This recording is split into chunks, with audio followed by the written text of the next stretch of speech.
Almost you name a country, we have a customer.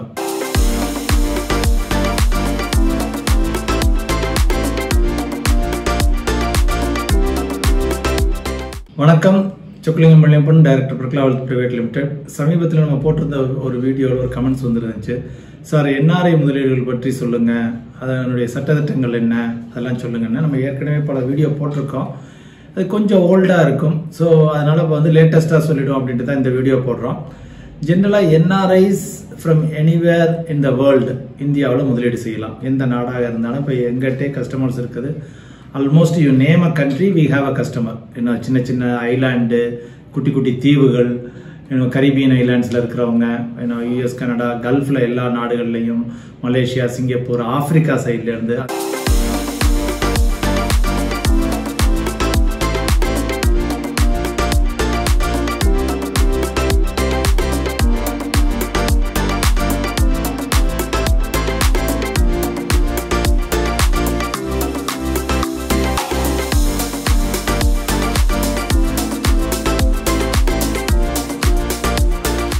அது மாதிரி பல நாடுகள்லேருந்து எங்கிட்டே கஸ்டமர்ஸ் இருக்காங்க.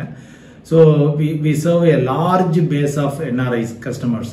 அதனால அந்த என்ஆர்ஐஸ்னுடைய நுணுக்கங்கள், அவங்க என்னென்ன பண்ணணும், என்ன செய்யணும், எல்லாமே எங்களுக்கு தெரியும். ஸோ அந்த எக்ஸ்பீரியன்ஸ் தான் நான் உங்களோட இங்கே ஷேர் பண்ணிக்க போகிறேன். ஸோ இப்போ வெளிநாட்டில் என்ஆர்ஐன்னு நம்ம சொல்கிறது ஃபாரின் சிட்டிசனையும் என்ஆர்ஐன்னு சொல்லுவோம். இந்தியன் சிட்டிசனாக இருந்து வெளிநாட்டில் வேலை செய்கிறவங்க, வசிக்கிறவங்களையும் என்ஆர்ஐன்னு சொல்லுவோம். ஸோ ரெண்டு பேருமே இங்கே முதலீடு செய்யலாம். அமெரிக்காவில் சிட்டிசனாக இருந்தாலும் சரி, கனடாவில் சிட்டிசனாக இருந்தாலும் சரி, ஐரோப்பாவில் சிட்டிசனாக இருந்தாலும், சிங்கப்பூர், மலேசியாவில் இருந்தாலும் சரி, எங்கே இருந்தாலும் செய்யலாம். உங்கள் பேரில் செய்யலாம், உங்கள் மனைவி பேரில் செய்யலாம், எல்லாமே செய்யலாம்.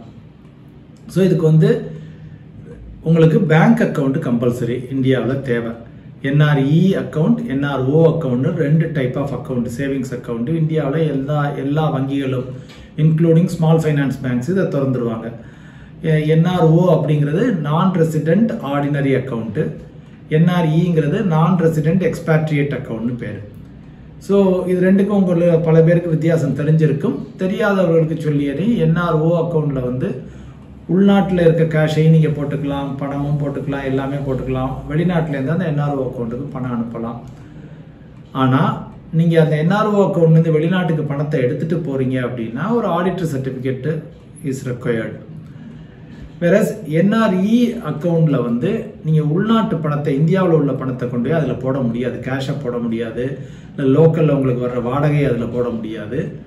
ஒன்லி ஃபாரின்லேருந்து வர்ற ரெமிட்டன்ஸ் மட்டும்தான் அந்த அக்கௌண்ட்டுக்கு inward only from a foreign country அந்த அக்கௌண்ட்டுக்கு. பட் அந்த பணத்தை எடுத்து நீங்கள் லோக்கலில் செலவு பண்ணிக்கலாம், அல்லது நீங்கள் வெளிநாட்டுக்கே எனி டைம் என்னாலும் எடுத்துகிட்டு போய்க்கலாம். பேங்க் மேனேஜர்கிட்ட சொல்லி, என்னுடைய அக்கௌண்ட் இவ்வளோ ரூபா இருக்குது, அதை டாலராக கன்வெர்ட் பண்ணி அனுப்பிச்சிருங்க, திரமாக கன்வெர்ட் பண்ணி அனுப்பிச்சிருங்கன்னா உடனே அனுப்பிச்சிருவார். ஸோ அது no questions asked. So these are the basic differences between NRO and NRE account. So அதனால இப்போ நீங்கள் இந்தியாவில் மியூச்சுவல் ஃபண்டுகளில் முதலீடு பண்ண விரும்புகிறீங்க அப்படின்னா, at any point of time நீங்கள் வெளிநாட்டுக்கு அதை எடுத்துகிட்டு போகணும் அப்படின்னு நினச்சிங்கன்னா என்ஆர்இ அக்கௌண்ட் மூலம் பண்ணிக்கோங்க. என்ஆர்ஓ அக்கௌண்ட் இப்போ லோக்கலில் உங்களுக்கு வாடகை வருது, அதெல்லாம் வருது அப்படின்னா அந்த என்ஆர்ஓ அக்கௌண்ட்டில் போட்டு அந்த பணத்தை இந்தியாவில் என்ஆர்ஓ அக்கௌண்ட் மூலம் முதலீடு செஞ்சுக்கோங்க. எய்தர்வே நீங்கள் என்ஆர்இ, என்ஆர்ஓ உங்கள் சாய்ஸு பொறுத்து நம்ம பண்ணிக்கலாம். இல்லை சில பேர் என்னுடைய குழந்தைய நான் யூகேக்கு அனுப்ப போகிறேன், லண்டனுக்கு அனுப்ப போகிறேன், அல்லது கனடா அனுப்ப போகிறேன், அமெரிக்கா அனுப்ப போகிறோம்பாங்க. அப்படின்னா நீங்கள் என்ஆர்இ அக்கௌண்ட் மூலமே இன்வெஸ்ட்மெண்ட் பண்ணிக்கோங்க. ஸோ உங்களுக்கு நீங்கள் அங்கேருந்து திரமாவோ டாலராவோ அனுப்புவீங்க, அது என்ஆர்இ என்ஆர்ஓ அக்கௌண்ட்டில் ரூபாயாக கன்வெர்ட் ஆகிடும். இந்தியாவில் ரூபாயாக தான் அது முதலீடு செய்யப்படும். ஸோ இந்த முதலீடு செய்கிறதுக்கு எனக்கு வேறு என்ன தேவை?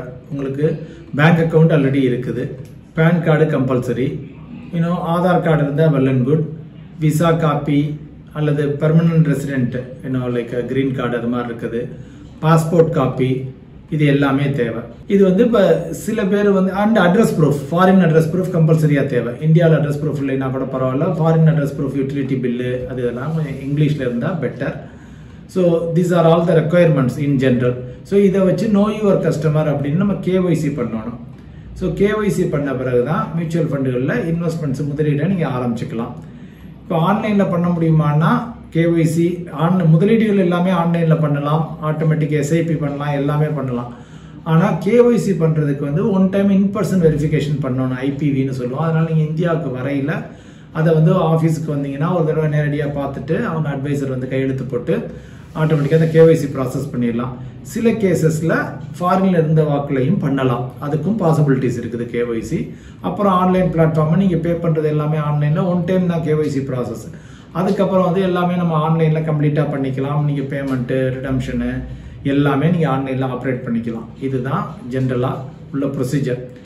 டாக்ஸேஷன் எப்படி அப்படின்னு வந்து பார்த்தீங்கன்னா, டாக்ஸேஷன் வந்து மியூச்சுவல் ஃபண்டுகளை பொறுத்த வரைக்கும் வெளிநாட்டில் இருக்கவங்களுக்கும் சரி உள்நாட்டில் இருக்கவங்களுக்கும் சரி சேம் தான். ரேட் ஆஃப் டாக்ஸ் வந்து சேம் தான்.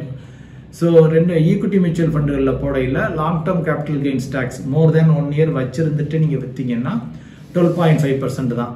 அதே தான் இந்தியாவில் இருக்கவங்களுக்கும் வெளிநாட்டில் இருக்கவங்களுக்கும் சேம் ரேட்டு தான். பட் ஒரே ஒரு டிஃபரன்ஸ் என்னன்னா, இந்தியாவில் இருந்து டொமஸ்டிக்காக இருந்து அவங்க மியூச்சுவல் ஃபண்டுகளில் முதலீடு செய்யல டாக்ஸ் டிடக்ஷன் அட் சோர்ஸ் டிடிஎஸ்னு சொல்லுவோம், அது கிடையாது. அந்த 12.5% அவங்களே காமிச்சு பேமெண்ட் பண்ணிக்கணும். வேற இப்போ என்ஆர்ஐஸ் இருக்கவங்களுக்கு வந்து டாக்ஸ் டிடக்ஷன் அட் சோர்ஸ் செய்யப்படும். நீங்கள் பணத்தை வெளியில் எடுக்கையில், பணத்தை வெளியில் எடுக்காத வரைக்கும் இந்தியாவில் டாக்ஸ் கட்ட வேண்டாம். வெளியில் எடுக்கையில் 12.5% சோர்ஸில் பிடிச்சிக்கிட்டுருவாங்க. அதுக்கப்புறம் நீங்கள் டாக்ஸ் ஃபைலிங் அந்த இயர் எண்டில் ஏப்ரல் மே ஜூனில் நீங்கள் பண்ணீங்கன்னா அந்த இயர் எண்டில் அது அக்கௌண்ட்டில் உங்களுக்கு காமிச்சிருக்கும் ஆன்லைனில். அதை காமிச்சு நீங்கள் உங்கள் ஆடிட்டர்கிட்ட கொடுத்து டாக்ஸ் ஃபைல் பண்ணிக்க வேண்டியது. இது வந்து total general procedure for NRI investments. So நான் ஃபாரின் சிட்டிசனாக இருக்கேன், தாராளமாக பண்ணலாம். இந்தியாவில் பேன் கார்டு தேவை. ஸோ இப்போ எனக்கு ஆதார் அவசியமா? ஆதார் வந்து நாட் நெசசரி என்ஆர்ஐஸுக்கு. பட் ஆல்ரெடி நீங்கள் பேன் ஆதார்லாம் லிங்க் பண்ணியிருந்தீங்கன்னா ரொம்ப சந்தோஷம். அப்படி இல்லைனாலும் பண்ண முடியும், ப்ரொவைடட் ஐடி டேட்டா பேஸில் உங்களுக்கு உங்களுடைய ஸ்டேட்டஸ் வந்து என்ஆர்ஐன்னு இருக்கணும். செகண்ட் திங் வந்து பார்த்தீங்கன்னா, இப்போ சில பேர் நான் டொமஸ்டிக் ஆகும் பண்ணிக்கிறேன், என்ஆர்ஐ ஆகும் பண்ணுறேன் அப்படிலாம் போட்டு குழப்பாதீங்க. முடிஞ்ச வரைக்கும் ஒரே ஸ்டேட்டஸில் ஃபைல் பண்ணிக்கோங்க. நீங்கள் என்ஆர்ஐயாக இருந்தீங்கன்னா என்ஆர்ஐ ஸ்டேட்டஸ்லேயே வந்து இன்வெஸ்ட்மெண்ட்டு எல்லாத்தையுமே பண்ணிக்கோங்க. இந்தியா வந்த பிறகு நான் அதை மாற்றிக்க முடியுமா? தாராளமாக டொமஸ்டிக்காக மாற்றிக்கலாம். ஏற்கனவே போட்ட முதலீடையும் நீங்கள் டொமஸ்டிக்காக மாற்றிக்கலாம். அப்படிங்கிற உங்களுக்கு டிடிஎஸ் வராது இந்தியாவுக்கு வந்த பிறகு பண்ணீங்கன்னா. பேங்க் அக்கௌண்ட்டை சேஞ்ச் பண்ணிக்கலாமா? டெஃபினட்டாக பண்ணலாம், பண்ண முடியும். அது எல்லாமே ஈஸி ப்ராசஸ் தான், நாட் ஸோ டிஃபிகல்ட்டு. எல்லாமே பண்ணிடலாம். நீங்கள் இந்தியாவுக்கு வந்த பிறகு டொமஸ்டிக்காக மாற்றிக்கலாம். சரி, நான் இந்தியாவில் வந்துட்டு திருப்பி நான் அப்போ வெளிநாட்டுக்கு போகிறேன், அப்போ மாற்ற முடியுமா? மாற்றிக்கலாம். திருப்பி என்ஆர்ஐயாக மாற்றிக்கலாம். ஸோ இது எல்லாமே ஃப்ளெக்சிபிள் தான். இந்தியாவில் இன்வெஸ்ட்மெண்ட்ஸ் எனக்கு நான் இப்போ வச்சிருக்கிறத விட, வேறு டெபாசிட்ஸை விட, வேறு வெளிநாட்டில் கிடைக்கிறத விட நல்ல ரிட்டர்ன்ஸ் கிடைக்குமா? ஓவர் லாங்கர் பீரியட் நல்லாவே ரிட்டர்ன் கிடைக்கும் இந்தியாவில். இதெல்லாம் மியூச்சுவல் ஃபண்டுகள் மூலம் நீங்கள் வந்து சின்ன தொகைகள் முதலீடு செய்யலை. இல்லை இப்போ என்கிட்ட பெரிய தொகை இருக்குது, அதுக்கு ஏதாவது ஆப்ஷன் இருக்கா? நான் ஒரு 1 கோடி வச்சுருக்கேன், 1.5 கோடி வச்சுருக்கேன், 2 கோடி வச்சுருக்கேன், ஒன் டைமாக என்னால் இன்வெஸ்ட்மெண்ட் பண்ண முடியும் அப்படின்னா அதுக்கும் ஆப்ஷன்ஸ் இருக்குது என்ஆர்ஐஸுக்கு. அது என்ன ஆப்ஷன்னா, கிஃப்ட் சிட்டி ப்ராடக்ட். இதே மியூச்சுவல் ஃபண்ட் நிறுவனங்கள் வந்து கிஃப்ட் சிட்டிலையும் மியூச்சுவல் ஃபண்டுகளை வழங்குகின்றன. அது மூலம் பண்ணையில் வந்து மினிமம் 1 கோடி ரூபாய் இன்வெஸ்ட்மெண்ட்டு, அரௌண்ட் $125,000 அப்ராக்சிமேட்டாக வச்சுங்க. மினிமம் 1 கோடி ரூபாய் இன்வெஸ்ட்மெண்ட்டு. அப்படி மினிமம் 1 கோடி ரூபாய் இன்வெஸ்ட்மெண்ட்டு இன் டாலர்ஸ், US டாலர்ஸில் இங்கே வரணும். டைரெக்டாக கிஃப்ட் சிட்டி அக்கௌண்ட்டுக்கு, அந்த மியூச்சுவல் ஃபண்டுடைய கிஃப்ட் சிட்டி அக்கௌண்ட்டுக்கு நீங்கள் ஒயர் ட்ரான்ஸ்ஃபர் பண்ணிடலாம். அதில் உள்ள ஒரு பெரிய அட்வான்டேஜ் என்னன்னா, இந்தியாவில் 1 பைசா கூட டேக்ஸ் பிடிக்க மாட்டாங்க. 1 பைசா கூட நீங்கள் இந்தியாவில் டேக்ஸ் கட்ட வேண்டாம். இப்போ நீங்கள் இருக்க நாடுகளில், கல்ஃப் நாடுகளில், நிறைய வளைகுடா நாடுகளில், நிறைய நாடுகளில் டேக்ஸ் கிடையாது. அங்கேயும் கட்ட வேண்டாம்னா உங்களுக்கு டபுள் சந்தோஷம். இப்போ சில நாடுகளில் வந்து அங்கே கட்டுற மாதிரி இருக்கும். அப்போ நீங்கள் அங்கே காமிச்சு, இப்போ அமெரிக்கா, கனடா அது மாதிரி நாடுகள்லாம் நீங்கள் இங்கே வர்ற ப்ராஃபிட் அங்கே காமிக்கணும். அங்கே நீங்கள் காமிச்சு கட்டிக்கங்க. ஸோ அது மினிமம் வந்து ஒரு $125,000 ரேஞ்சில் gift city mutual fund investments இருக்குது. அது வர்றதும் டாலரில், வெளியில் போகிறதும் டாலரில், உங்களுக்கு கிடைக்கிறதும் டாலரில். இந்த இன்வெஸ்ட்மெண்ட்ஸ் எல்லாமே ஈக்விட்டி ஃபண்டுகளில் அல்லது கிஃப்ட் சிட்டியில் ஈக்விட்டி சார்ந்த முதலீடுகள் நம்ம செய்யல. மினிமம் உங்களுடைய டைம் லைன் வந்து ஒரு 5 இயர்ஸாவது வச்சுங்க. இந்த கிஃப்ட் சிட்டி ப்ராடக்ட்ஸ் வந்து ரீசெண்டாக வந்தது தான் இந்தியாவில். லாஸ்ட் ஒரு 6 months 1 yearக்குள்ளே வந்தது தான். ஸோ அந்த கிஃப்ட் சிட்டியை பற்றி சில வீடியோஸ் எல்லாம் போட்டிருக்கோம். அதை வந்து டிஸ்கிரிப்ஷனில் அந்த லிங்க்ஸை கொடுத்துருக்கேன், just for awareness purposes. So அதை நீங்கள் பார்த்துக்கோங்க. You will get more details about it. Mutual ஃபண்டுகளை பற்றி நிறைய தெரிஞ்சுக்கணும்னா நம்ம இதே சேனலில், இந்த சேனல்லையே நிறைய போட்டிருக்கோம். அந்த வீடியோஸை பாருங்கள். You will come to know more about it. Minimum 5 year horizon இருந்தால் மட்டும் நீங்கள் முதலீடு பண்ணுங்க இந்த மாதிரி ஈக்விட்டி ப்ராடக்ட்ஸில். அப்படி இல்லாத பட்சத்தில் எனக்கு ஷார்ட் டேர்மில் வேணும், 1 year 2 yearல வேணும்னா அதுக்கு ரிஸ்க் குறைவான ப்ராடக்ட்ஸ் இருக்குது, ஹைபிரிட் ப்ராடக்ட்ஸ் இருக்குது. அந்த ஹைபிரிட் ப்ராடக்ட்டுகளில் நம்ம முதலீடை பண்ணிக்கலாம். So these are all the things we are serving a lot of NRI customers. Plus உங்களுக்கு தேவையா இருக்கு, நான் இன்வெஸ்ட்மெண்ட் பண்ணணும், இன்வெஸ்ட்மெண்ட் பண்றதுக்கு எனக்கு ஆசையா இருக்கு, எய்தர் கிஃப்ட் சிட்டில ஆர் ரெகுலர் மியூச்சுவல் ஃபண்டுகள்ல சின்ன லெவல்ல நான் பண்ணணும் அல்லது பெரிய லெவல்ல பண்ணணும், whichever way. So we are here to help you. எங்களுடைய relationship managers they are ready to serve you. So அவங்க கான்டாக்ட் டீடைல்ஸ் இங்கே கொடுத்துருக்கோம். Please feel free to get in touch with us.